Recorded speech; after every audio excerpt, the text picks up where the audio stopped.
Kita berdoa. Allah Bapa yang Maha Pengasih, kami sungguh mengucap syukur ya Tuhan atas segala rahmat-Mu dan kebaikan-Mu. Kami boleh dapat tiba di hari yang baru ini dengan semua kesempurnaan yang Kau berikan kepada kami dalam sukacita kami. Biarlah Tuhan hati kami boleh bersyukur kepada-Mu ya Tuhan senantiasa, di mana dengan rasa syukur kami boleh mengasah daya ingat kami bahwa Engkau adalah Tuhan yang senantiasa memperlihatkan dan menyertai kehidupan kami. Kami akan awali segala aktivitas kami Tuhan dalam satu hari penuh ini. Mari Tuhan Engkaulah menjadi sumber kekuatan kami, sertai kami, dan perdengarkanlah firman-Mu, dan bukakanlah hati dan pikiran kami oleh pertolongan Roh Kudus-Mu, sehingga kami mampu menangkap setiap pesan kehendak-Mu, agar kami boleh hidup seturut dengan apa yang Engkau inginkan bagi kehidupan kami. Ini doa kami Tuhan, hanya di dalam nama Yesus Kristus Tuhan dan Juru Selamat kami berdoa. Amin. Shalom Bapak Ibu Saudara yang terkasih.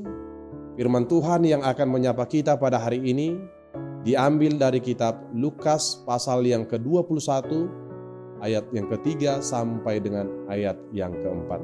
Saya akan baca dan beginilah firman Tuhan. Lalu ia berkata, Aku berkata kepadamu, sesungguhnya janda miskin ini memberi lebih banyak daripada semua orang itu. Sebab mereka semua memberi persembahannya dari kelimpahannya, tetapi janda ini memberi dari kekurangannya. Bahkan ia memberi seluruh nafkahnya. Demikian firman Tuhan. Bapak Ibu Saudara yang terkasih di dalam nama Tuhan kita Yesus Kristus. Hidup yang serba berkekurangan dan serba pas-pasan sudah pasti akan memberi atau membuat seseorang untuk mengecilkan jumlah nilai persembahannya kepada gerejanya. Namun di lain pihak pasti ada saja orang yang terbilang kaya atau mampu dalam segala halnya dan keuangannya, namun bisa sangat pelit dan sangat perhitungan dalam memberikan persembahannya kepada gerejanya. Hal ini bisa terjadi karena kurangnya iman dan pengetahuannya tentang arti dari persembahan itu. Dan dalam kesempatan ini, nats firman Tuhan yang akan menyapa kita pada hari ini mengatakan bahwa Yesus melihat sikap setiap orang dalam memberikan persembahannya di bait Allah. Yesus menegur kebiasaan para imam di bait Allah yang hanya lebih tertarik dan memuji pemberian dari orang-orang kaya ketimbang pemberian dari seorang janda miskin. Perempuan janda miskin itu hanya memberi 2 peser, yaitu jumlah yang sangat kecil nilainya. Namun perempuan itu memberikan dari semua dan dari seluruh nafkahnya. Sementara orang-orang kaya itu memberi dari kelebihannya. Dan inilah yang dipuji oleh Yesus. Perkataan ini sangat jelas mengingatkan agar kita tidak asal-asalan atau sembarangan dalam memberikan persembahan. Atau juga agar kita tidak hitung-hitungan atau tidak pelit dalam hal memberi persembahan. Sekalipun manajemen atau mengatur keuangan di dalam keluarga dan hidup kita itu juga sangat penting. Firman ini lebih lanjut mengingatkan agar jangan gaya hidup dengan semua barang-barang yang kita pakai itu sungguh luar biasa hebat dan mahalnya, tetapi persembahannya melalui gerejanya sangat kecil dan sedikit.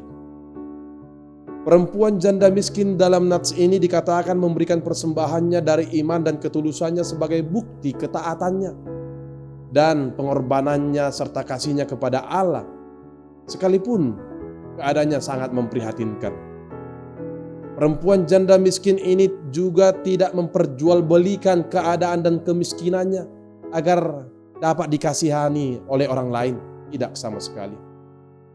Perempuan itu memberikan persembahannya dari iman dan keyakinannya bahwa perempuan miskin itu sungguh telah mempercayakan seluruh hidupnya kepada pemeliharaan Tuhan, bahwa Tuhan tidak akan pernah membiarkan hidupnya di dalam kesusahan dan kekurangan, sebab Allah itu sungguh berkuasa dan sanggup memelihara serta mencukupkan segala kebutuhannya. Perempuan janda miskin itu memberi bukan untuk kepentingannya, seperti dikatakan dalam bahasa Batak, aidang pelea guarna molo mangahu tu diri. Perempuan ini memberi persembahannya kepada Tuhan tanpa dipengaruhi dan tidak bergantung pada situasi hidupnya. Kemiskinan dan hidupnya yang pas-pasan tidak menjadi penghalang baginya untuk memberikan yang terbaik bagi Tuhan. Persembahan itu adalah bukan masalah kuantitasnya, melainkan adalah persoalan kualitasnya. Persembahan itu bukanlah soal jumlahnya, melainkan adalah soal apakah yang kita berikan itu sesuai dengan penghasilan yang kita peroleh atau tidak, seperti dikutip dalam Ulangan 16 ayat yang ke-16 sampai dengan ayat yang ke-17 dan kitab 1 Korintus 16 ayat yang kedua. Jika yang kita punya hanyalah uang kecil, maka pantaslah bahwa kita akan memberikan persembahan uang yang kecil. Tetapi jika kita mempunyai uang yang besar, uang yang banyak, pantaskah kita hanya memberikan persembahan uang yang kecil? Tuhan tidak pernah menuntut kita untuk memberikan sesuatu yang berada di luar kemampuan kita, seperti dikutip dalam 2 Korintus 8 ayat yang ke-12. Persembahan itu bukanlah soal dengan seberapa yang kita mau, tetapi dengan seberapa yang kita mampu.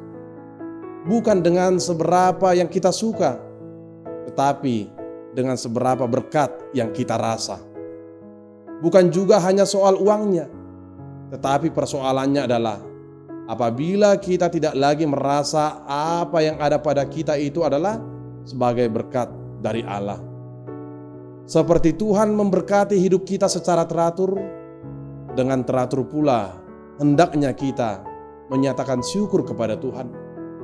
Dia Tuhan kita tidak pernah mengatakan agar kita memberikan sebanyak yang kamu mau dan sebanyak yang kamu rela. Tetapi berikanlah dengan rela seberapa yang kamu mampu. Besar kecilnya persembahan kita memang tidak menjadi ukuran besar kecilnya iman dan rasa syukur kita kepada Tuhan. Tetapi sebaliknya, besar kecilnya iman dan rasa syukur kita kepada Tuhan akan terlihat dan terbukti melalui apa yang kita persembahkan kepada Tuhan. Iman dan persembahan itu adalah satu kesatuan yang tidak dapat dipisah di dalam hidup orang-orang yang percaya. Tuhan tahu isi persembahan yang kita berikan itu kepadanya, apakah itu dari yang terbaik atau tidak, seperti dikutip dalam Maleakhi 3 ayat 8 sampai dengan ayat yang ke-10. Tuhan tidak pernah berhitung dan tidak pernah menakar-nakari dalam memberikan berkat-Nya kepada kita. Lantas, mengapa kita harus hitung-hitungan dalam memberikan persembahan kepadanya? Oleh karena itu, marilah kita untuk belajar memberikan persembahan yang terbaik kepada Tuhan. Kuatkanlah iman dan tetaplah bergantung serta percaya hanya kepada Tuhan, bahwa Dia pasti akan memberikan kasih karunia-Nya untuk mendatangkan segala sesuatu yang terbaik bagi kehidupan kita. Persembahkanlah hidupmu kepadanya sebagai persembahan yang hidup, Roma 12 ayat yang pertama. Dan berikanlah persembahanmu dengan hati yang tulus dan sukacita, sebab itulah yang berkenan di hadapan Tuhan. 2 Korintus 9 ayat yang ke-7. Amin. Kita berdoa. Allah Bapa yang di sorga, kami mengucap terima kasih ya Tuhan. Lewat firman-Mu yang telah menyapa kami boleh bersukacita. Engkau menginginkan kami agar kami boleh berjalan di dalam setiap langkah yang benar di dalam kehendak-Mu. Tuhan, biarlah Engkau senantiasa menjadi Allah yang menjadi membimbing dan Allah yang senantiasa memimpin setiap langkah dan rencana kami. Kehidupan kami tidak akan ada artinya dan maknanya Tuhan jika bukan Engkau Allah yang bersama dengan kami. Oleh firman-Mu kami boleh percaya Tuhan, Engkau Allah yang selalu menginginkan kebaikan bagi kami. Ini doa kami Tuhan, kami memohon segala sesuatu yang akan kami lakukan dalam satu hari penuh ini, apapun itu ya Tuhan, dalam pekerjaan dan usaha dan aktivitas kami satu persatu, pribadi lepas pribadi, Engkau yang memberkati dan Engkau yang memberikan yang terbaik. Allah Bapa yang di surga, kami juga berdoa memohon Tuhan kepada seluruh jemaat kami yang merayakan hari ulang tahun pernikahan dan juga hari ulang tahun kelahiran. Engkau berikan panjang umur, Engkau memberikan hati yang penuh sukacita, Engkau memberikan ya Tuhan kesehatan selalu. Dan Engkau menambahkan berkat-berkat yang melimpah Tuhan, lewat doa-doa yang Engkau kabulkan kepada mereka. Ini doa kami Tuhan, kami percaya segala yang terbaik Engkau telah sediakan bagi kami. Dan biarlah kami semakin lebih mendekat dan lebih takut akan Engkau Tuhan, sebab Engkau adalah Allah yang menjadi pemilik hidup kami. Ini doa kami dalam nama Yesus Kristus, Tuhan dan Juru Selamat kami berdoa. Amin.